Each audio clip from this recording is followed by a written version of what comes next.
roundtable about the crisis in philosophy, some spiritual causes, and perhaps some alternate solutions. The idea of this roundtable came up in an email discussion between me and Mr. Haack about philosophy, complaints from his side, and Susan Haack sent me the paper she wrote, and then that was distributed to his conference. And we decided it would be very nice to have a kind of discussion which is not pretty much philosophical in a sense, but is also philosophical, meta-philosophical, institutional, political, and whatever. So, our procedure here will be the following. Susan Haack will talk for about 20 minutes or so. I will highlight some aspects and add some perspectives, I would say, from the Brazilian side. And then we'll give the word to the audience. As Susan put it, we want inputs and we want discussions. So one table is how to discuss quality and the environment where that we be doing work. Okay, so that's it. Susan Haack. Okay. Do I have enough voice to talk to you without the microphone? Yes. Good. Okay. If I drop my voice and you can't hear me, do this. Like Adriano, I wanted to say something about how this all started.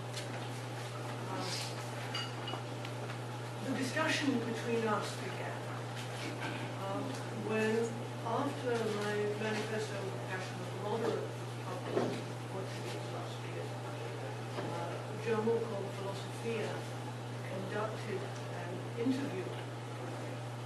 I think I'll pass it around. It's a lot of fun. Getting it translated right was not a lot of fun. One of the papers in the manifesto was called Preposterism and its Consequences. And that was the 1996 reflection on the then condition of the academy and philosophy. And it contained the sentence on which the interviewer seized to the effect that you might have gathered from what I've said so far, I don't think that philosophy is presently in a particularly healthy condition. And she asked me about this, and I said rather regretfully, I wish I could say that was 1996, but now things are much better. But I'm afraid I would have to say that was 1996, and I fear things are now significantly worse. Well, I gave Adriano a copy of this, and after I had background him, I sent him a copy of the radioactive papers that were circulated at the editor.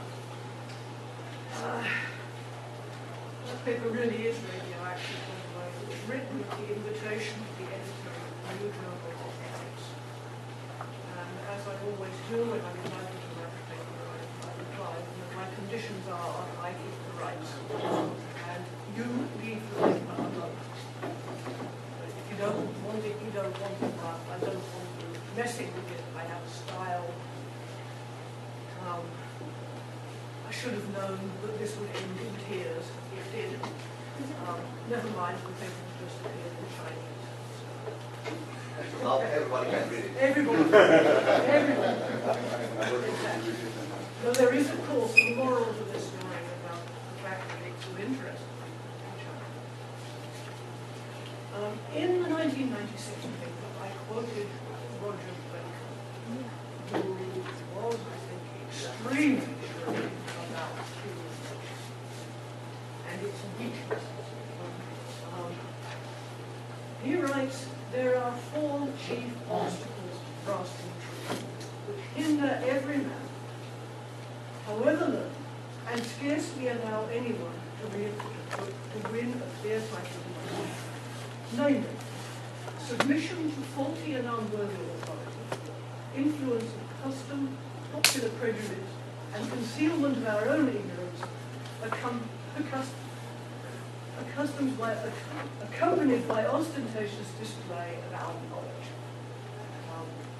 I summed this up in 1996. I can't resist alliteration. I'm sorry, I find it alliteration is just too alluring to resist.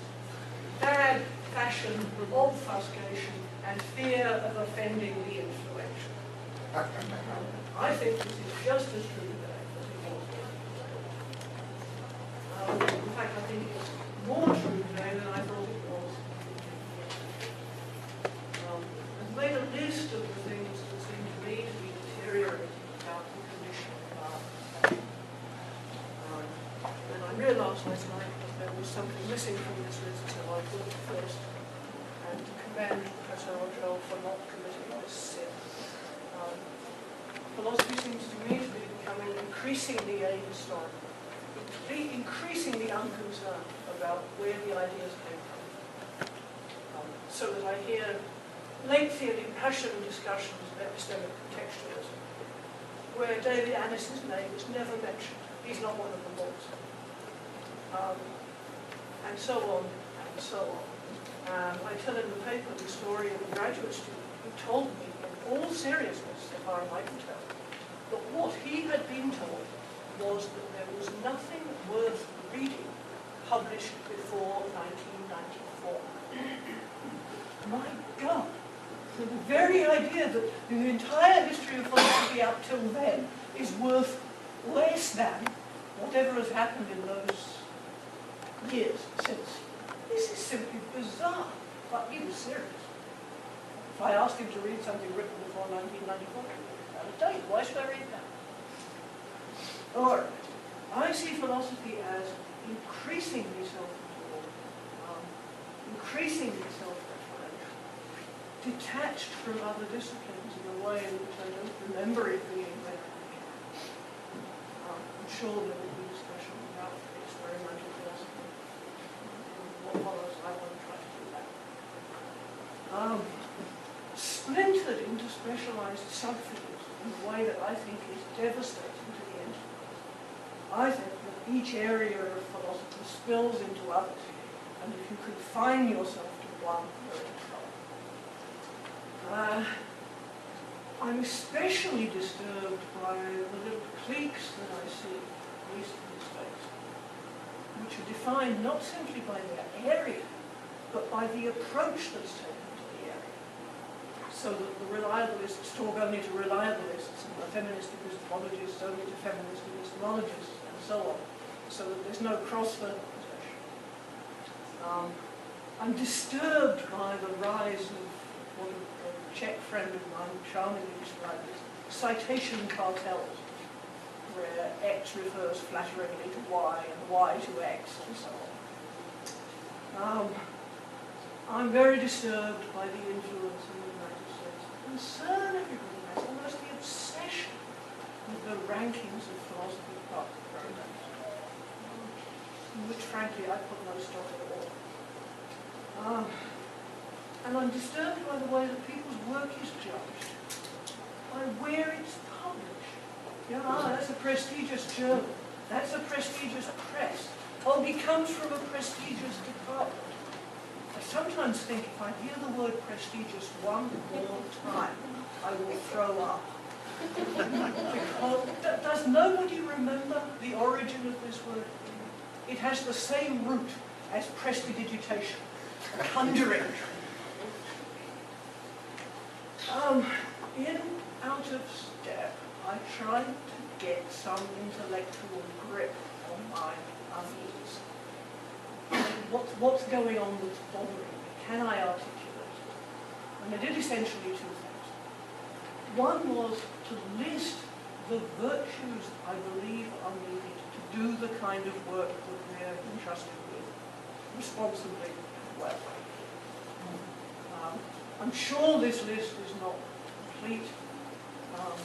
I suspect that if I were to spend a lot more time on it, I could see interconnections that I haven't been able to see. But here's my list for what it's worth. Industry, patience, persistence. This is something I have to say, which I find in short supply in myself. I'm not patient enough, and I know it, but I keep it. Judgment. I mean the capacity to tell decent, solid work from garbage. Maybe clever garbage, maybe nicely dressed up garbage, beautifully presented garbage, but there's a difference, and you have to learn to tell them. Integrity, by which I mean not only being honest with other people, but being honest with yourself, which is even harder. Focus, that's to say, able to keep your eye on the key point and not keep getting distracted by other stuff all around it. Realism, that's not meant to refer to a philosophical doctrine or a family of doctrines, of course. I mean realism as opposed to having no serious idea of what's feasible. When you have to be able, when you receive a letter of reference that says that this guy combines, the rigor of Peirce with the scope of Hegel or whatever, to know this can't be right. The odds on that being true, the odds against that being true, are phenomenally high. And anybody who buys this kind of stuff is feeding into an atmosphere of exaggeration and self-congratulation, which is horrendously bad for us. Impartiality. Judging work on its merits, not by whether you like the person who wrote it or whether they're a friend of yours or an enemy of yours.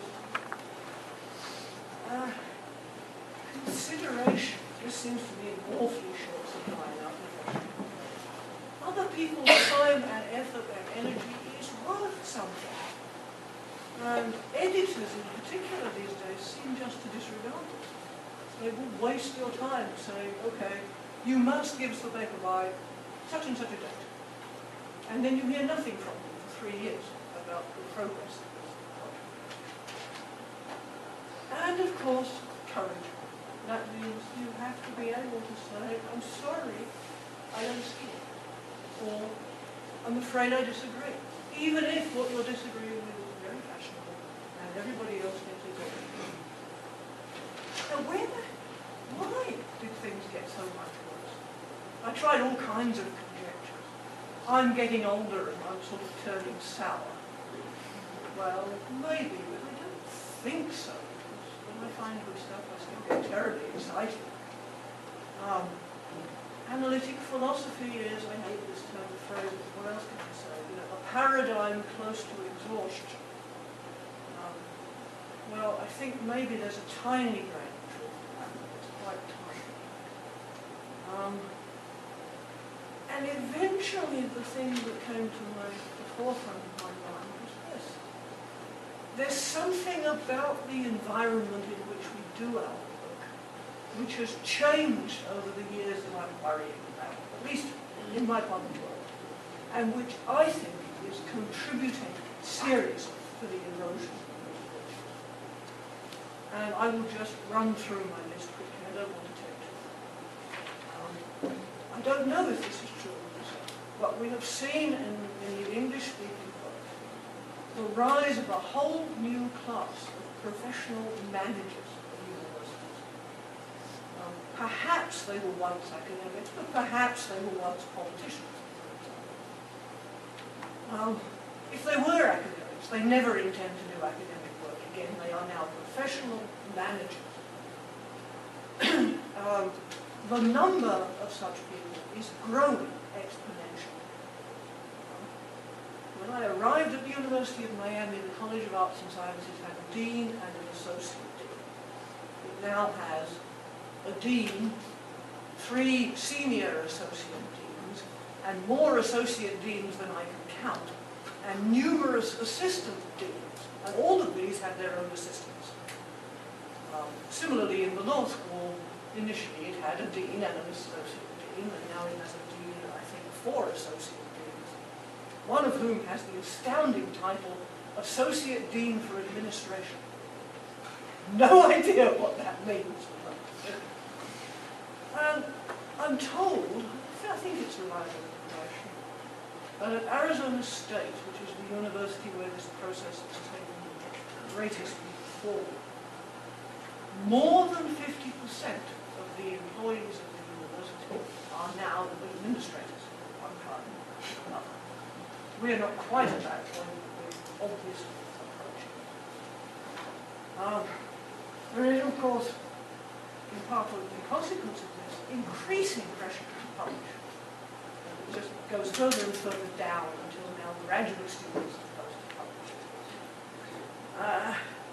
Even in the humanities, where, what do you need to do research in the humanities?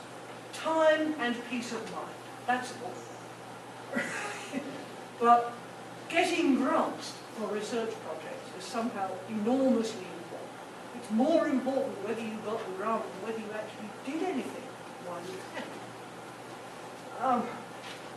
Ever more insistent concern about writing, about rankings, I think, because administrators cannot make judgments for themselves. They can't judge the worth of the work or of people because they're not in the stream of things. So they can only go by surrogate. And I think at these days there's a conception among students and among their parents now that you go to university not for what you might learn, but for the credential. The degree matters. What you learn doesn't. This is a very dangerous and unstable situation, especially when, as now, there is high unemployment because people are learning that there is no guarantee if you have a degree you will get a job. And one has to wonder what the consequences long term will be of this regulation. Now, I'm now beginning to wonder. I wrote this paper, had a big fight with the editor of the journal, said, never mind, I will find another home for it. Gave it to various friends, and I was stunned because I thought friends would say to me from China, oh, it's different here. They would say to me from Brazil, oh, it's different here. They would say to me from Spain, oh, it's different here. You're talking about an American problem, or perhaps an English-speaking world problem. No. They all said, we hear you. We hear you. My Chinese friends told me what I hadn't known before. They are not only under pressure to publish, their universities routinely supply a list of journals such that you must publish in one of them if you're to get a raise. Whoa. So I began to worry, maybe my diagnosis is too parochial, and there's something else going on that I don't understand. So when Adriano said, yes, I'm worried too, and it's true here too, and couldn't we talk about it, I said, let's. That's what we're doing.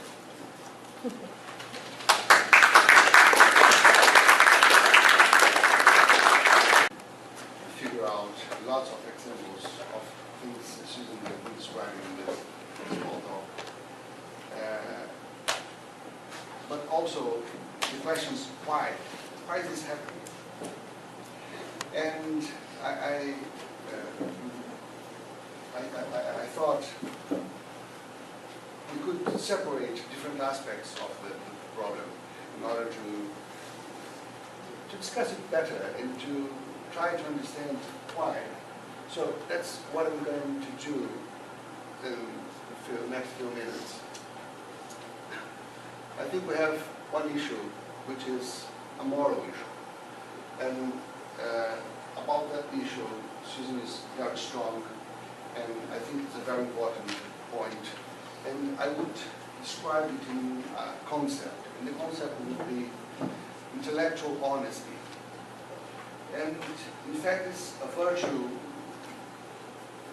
not frequently discussed in academic world, and it's not easy to discuss about it. And I brought you a quotation from Ernst Tugendhat, who surprisingly discussed the theme in a book about egocentricity. And it's very interesting, and he managed to put this virtue in the middle of the discussion, the relation we have with ourselves, in a moral perspective but also in the direction of a mystic perspective. So that's to say that it's a very, very difficult and with different sides, the theme related to the relation we have with ourselves. This is what intellectual honesty is about. So I bring you here, this is a poor translation, because it's a translation to Portuguese and from Portuguese to English, and from German to Portuguese and so on. So we talk about intellectual honesty.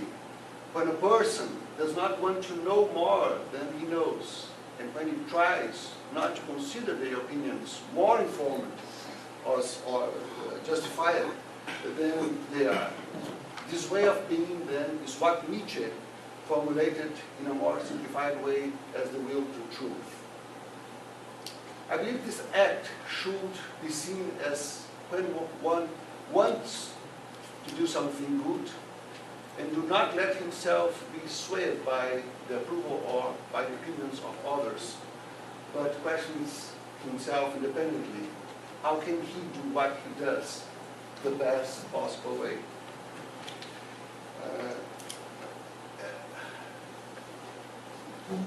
So it's obviously about the strength we have to keep saying to ourselves, it's not enough, and not to be happy only with the audience saying, applauding, we are right and applauding us. So, okay, this is morality. But there is a thing I would like to highlight in this, to put some problems in this kind of, it may seem a moralistic call for us to be more honest. But when we think about ourselves, we do not think about ourselves as immoral beings. We've been trying to do things, I believe that, perhaps not all the time. And I think why things are so worse, so bad. I think it's not only the fault of the people. We must enlarge that to understand these individuals in academic and trying to do the best they can. So we can translate perhaps this will to truth, will to good information. Of course we have a natural cleave to good information. Good information is very important for us. But the case is, good information in academic may be where is the most prestigious journal where I can publish. How many papers I have to publish in order to get a job in that place. So, the real truth is for us, many times, to go to good information, and good information, the information that provides us some benefit. So, this, you see the problem. We are between this dream to good information and the dream to truth, whatever it may be, and the intellectual honesty is in the middle of that. So, questions, great, big question mark for us to discuss. One aspect. And this, what about our pragmatic orientation is clear, and it's not wrong. I'm saying it's not wrong to want to have success and to have a life in the academy. And in academy, there's lots of competition. It's very hard, and so on and so forth. Okay. Well, there is the second aspect I would like to highlight, is the institutional aspect. When you think about the relation we have to ourselves, we may think we can have this idea that the self is floating alone in, I don't know, in the clouds, and it can relate it to itself if it has enough strength in a clear and crystalline moral way. But the fact is, we are ourselves among ourselves. And we relate it and are influenced by all the others, and not only this, but the structure we are working in. This is the institutional aspect. So I think this has a political aspect, which is, if you want to change things, you have to change the structure as well. I will give you an example, a bad example for us, but it's personal to us, so everybody that knows the example. And we have to organize, the first day we arrive here, we have to organize our way to the rooms. So, people are dependent on the signs, and I think we are late in providing the signs.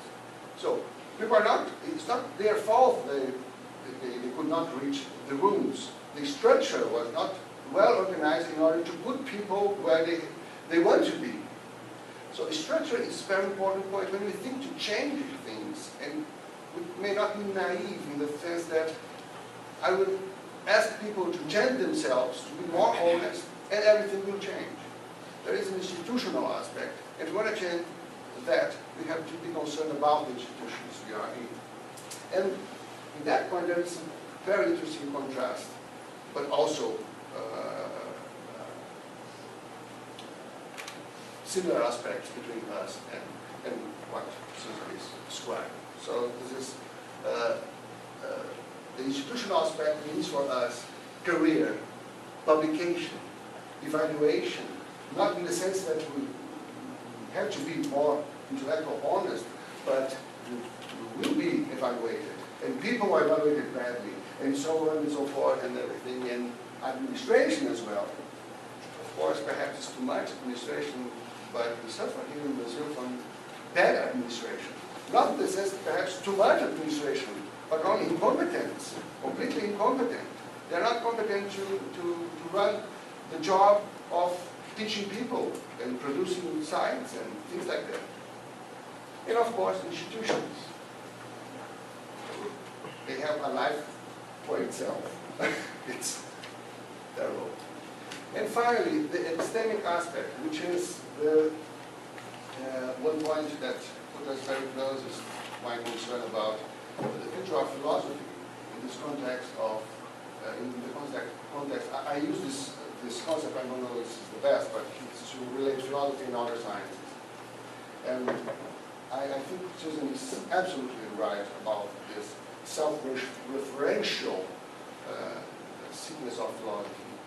And this is a meta-ethical, we have the moral aspect, I would say the sociological aspect related to the institution, and now we have this meta-ethical philosophical problem aspect, which is what philosophy is about. Philosophy has always been very well connected with science, and got lots of inputs and gave a lot to science. But in the last, I would say, 100 years, I don't know, things have changed a lot, science has changed a lot.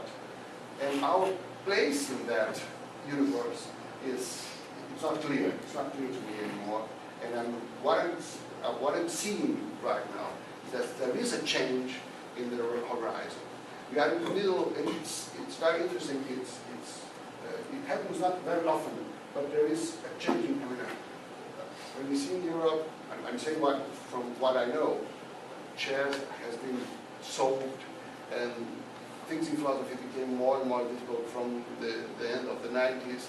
I don't know in America what's going on, but in Brazil we have the opposite situation in that sense, because philosophy is blooming here.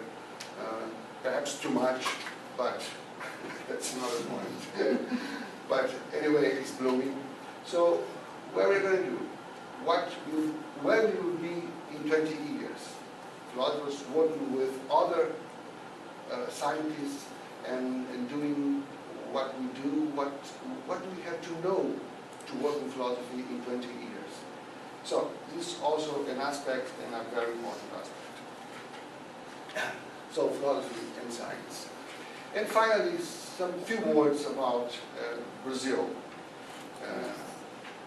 Talking about philosophy in Brazil is not my cup of tea, it's my cup of tea. But it's no one's cup of tea as well. So we are all allowed to talk about it. And philosophy in Brazil, it's interesting, here's a contrast. Susan said, philosophy is becoming more and more historical. And philosophy in Brazil is, of course, too much historical. And we are trying to change this scenario, but it's really, really not easy. And philosophy is blooming, not because of themes, the discussion of themes in philosophy, but